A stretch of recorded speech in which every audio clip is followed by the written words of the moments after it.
What's up, everybody? Welcome back to another Phasmophobia Ghost Guide series. Today, we're actually starting our series completely over because some of the ghosts that I've previously done have changed, and I only did about half of the ghosts because, you know, after a while, you start getting duplicate ghosts as you're trying to get new ghosts, and it takes longer and longer to get all the ghosts. But yeah, we're gonna start it over, and then let's go in on Tanglewood. I'm just gonna show you these settings here real quick. There are reasons that I've changed some of these things, like sanity restoration to 100. Sometimes some of the ghosts have sanity abilities that are really fun to show off. We got infinite sprint so that we can look at the ghosts longer. These are all set to basically professional settings. So this is basically a professional run with some modifications. We also have number of hiding places I changed to very high so that while we're learning about the ghosts, you can also see various hiding spots. And so you can kind of keep them in mind, but you also have to keep in mind that they may be blocked on a normal professional run. But I want you to be able to see, oh, this could be a hiding spot. I see. And then we also have the fuse box on because turning on the lights kind of stinks. And then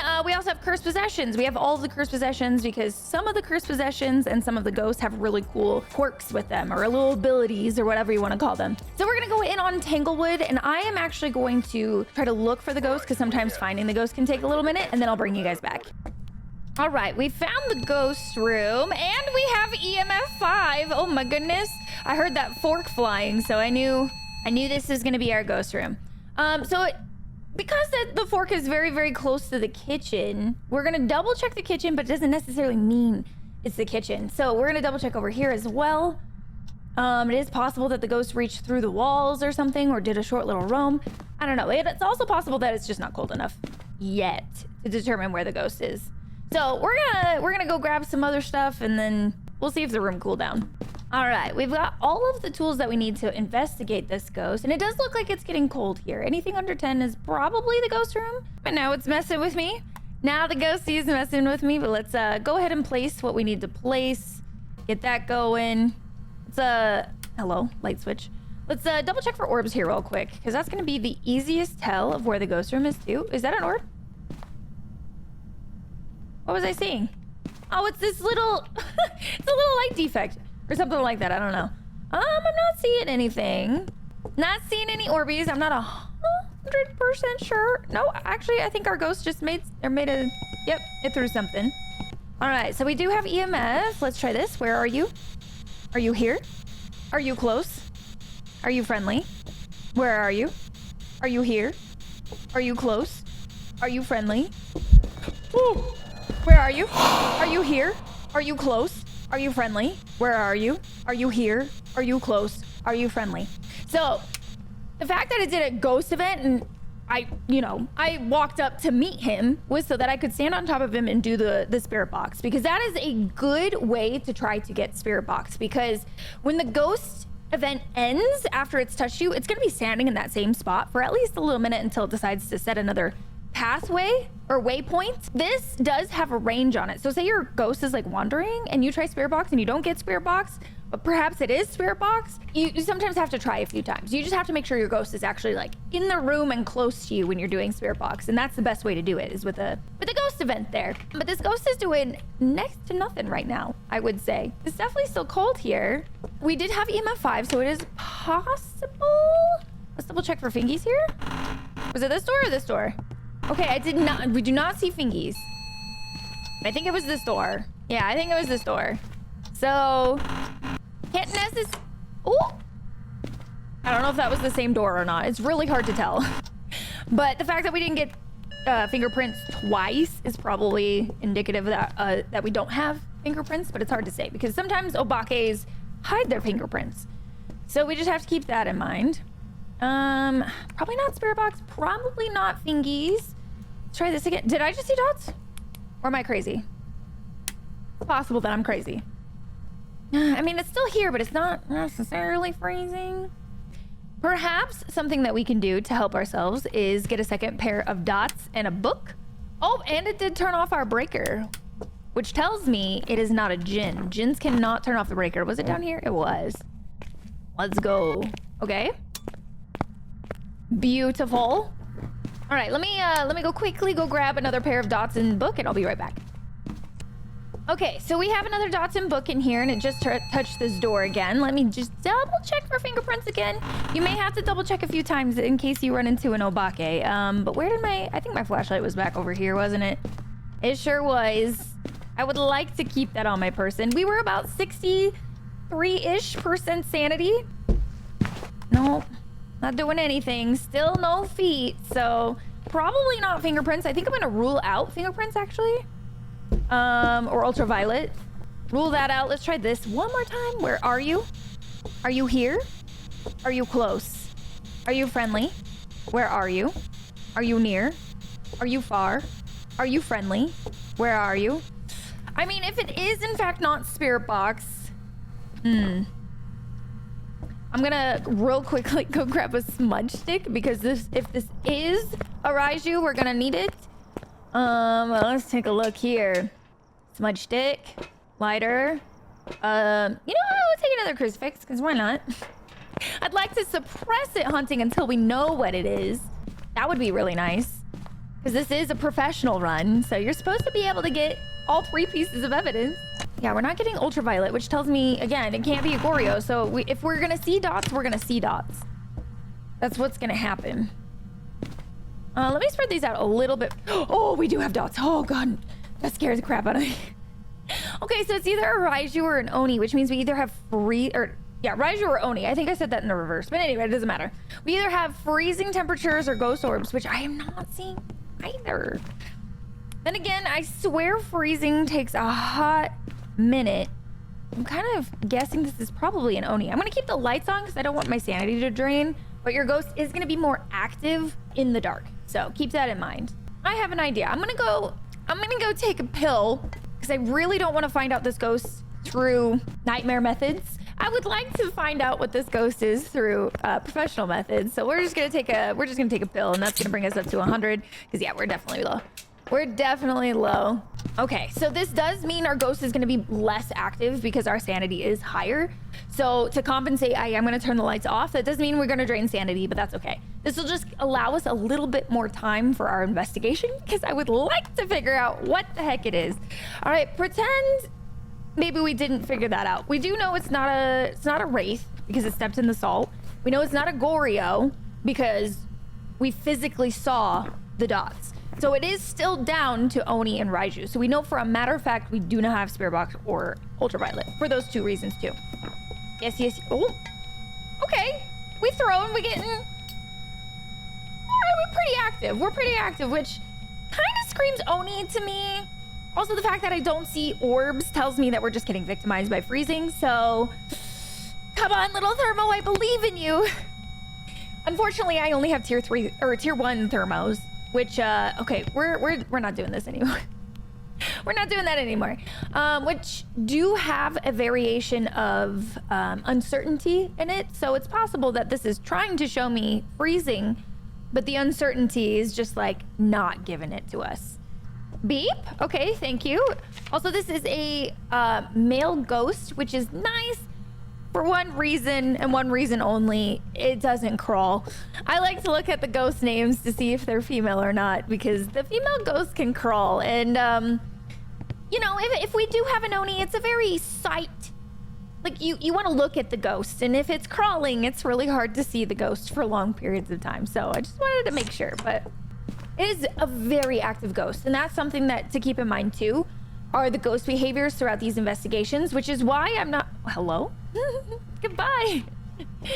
Oh, okay. That is 100% freezing right there. Thank you. You finally gave it to me. We are no longer being victimized. It is 100% an Oni. So now something that we can do is go ahead and just drain our sanity. It turned off our breaker again. This do be an active Oni. It do be. So let's go back upstairs. I'm going to drain our sanity a fair bit so that I can actually start hunting. Okay, and I think one more before the... Ooh. He's gonna break the lights. All right, thank you. Thank you for that. I appreciate that. So he can start a hunt from over there, and I really hope he does because that would make my life simple. But he can also start wandering back here and start a hunt. So I hopefully don't have him hunting on our face. Let's just put both of our crucifixes over here. I want him to not hunt on me, but he can hunt literally anywhere else, and I'd be okay with that.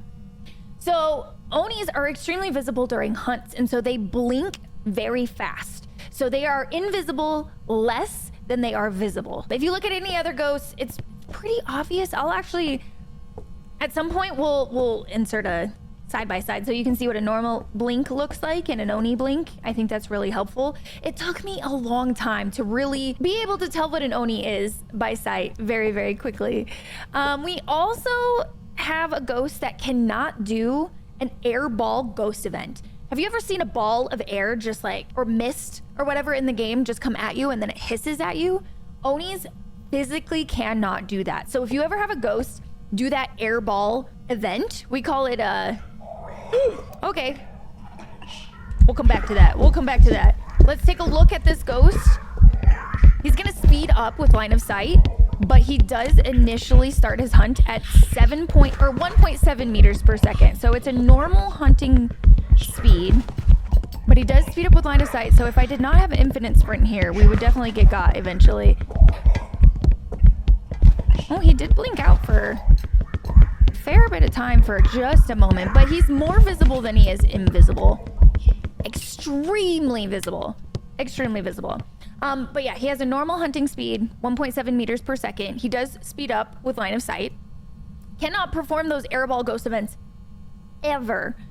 Ever. So if you have a ghost, again, if you have a ghost that does one of those events, you can cross out Oni, especially like if you're doing no evidence runs, you can cross out Oni. But if it never does, if it just doesn't do an airball ghost event, you can't necessarily say it's not an Oni. You actually have to look at it during a hunt. He double backed on me, how rude. How rude, but he is so incredibly visible. Like, I ain't missing this ghost.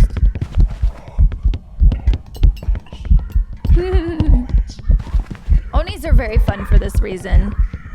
I feel like most of the time I can tell it's an Oni pretty easily, but I have had a few ghosts like, is it an Oni? Usually if you can't tell, if you're like, I don't think it's an Oni, it's usually not. It's usually pretty obvious. If your ghost event ends up being a chase event, so say the ghost manifests and it starts walking towards you. Those are called chase events. If that chase event touches you, it will drop your sanity by 20%. So it's really easy to get early hunted by an Oni because all it needs to do is event on you like 2-3 times and then it'll start hunting you. And it can be really easy to be like, oh, this is an early hunter, when actually the Oni is just really good at taking away your sanity. And because they are so active, Onis are very active. So they'll event frequently, they'll throw things very frequently. I do have the lights on, so it's kind of suppressed at the moment, but I want to make sure I have lights while I'm looping this ghost. That's something to keep in mind. Also with the chase event, it's very common for a chase event to end with a hiss noise. You'll usually hear like a ghost event with some stomping noises and then it'll end in a hiss. That's not the same as the airball ghost event that does the hiss too. If you hear those stompies associated or along with the hiss, it was probably a chase event. Sometimes you can't see it though, because sometimes they're either in their invisible state or their shadow state, so it's really hard to see them. Okay, there we go. There we go. That right there was a beautiful example of a chase event. It was in its shadow form and it was walking towards me. We heard stomping and then it ended with the hiss. If I had sanity right now, which I don't, I would have lost 20% sanity right there. But our ghost turned off the breaker. I do have a sanity pill, actually. I think we're gonna take this sanity pill. It is gonna give us 100% sanity back, but I want to drop our sanity at least a little bit so that the ghost is a little bit active, get a ghost event to touch us and see how much our sanity drains. Let's go double check our sanity, right? We got 100% sanity. All right, beautiful. So we're at 100% sanity. Every time we look at the mirror, it's gonna drop our sanity by 20%. So we're just gonna look at it one time. Oh, I forgot it broke that light. Okay, so we're just gonna look at it one time. So we should be at 80% sanity. We're gonna stand in the light so that more or less our sanity doesn't drain. But now we wait. Now we wait for this Oni to do an event. Okay, so it's been a minute and we haven't had an event. So I'm just gonna take one more look at the mirror, and we should be at 60%. Hopefully this will kind of coax our ghost into doing more events. And there we are. We're at about 60%. So let's see if that helps at all. Unfortunately, this ghost is really not giving us what we want, but maybe we can get it to do an event by pulling cards. I don't know. Cards can be really dangerous, so we're going to find out. It's going to get more active with that tarot card. So maybe we get lucky. Maybe we get lucky. No? Okay, we keep pulling. Oh, it's still more active. Okay. Hello? Would you like to event for me, please, Corey? No? Oh. Yes! Yes! Our sanity should have still been around. Ooh! It turned off our breaker again. Oh, no. Yeah, it turned off our breaker. I was like, we don't have any more crucifixes. Thank you. We were still around kind of that... We were about 60-ish%. And then we just dropped our sanity by maybe a little bit in the dark. Just a little bit in the dark. But it's about 35 right here. So that was about 20% after the ghost had touched us with the event. So thank you. Thank you, tarot cards, for that one. I think that's all that we have to do, talk about with the Oni. It's a normal hunter. So it's going to be normal speed when it hunts. Gains line of sight. Very, very easy. Very, very easy to see this ghost during a hunt. There you have it. We had an Oni. All right, guys. If you liked this video, don't forget to smash the like button. Don't forget to subscribe. If you have anything to add about the Oni, make sure you put it in the comment sections below. And I'll see you guys in the next Ghost Guide video. Bye.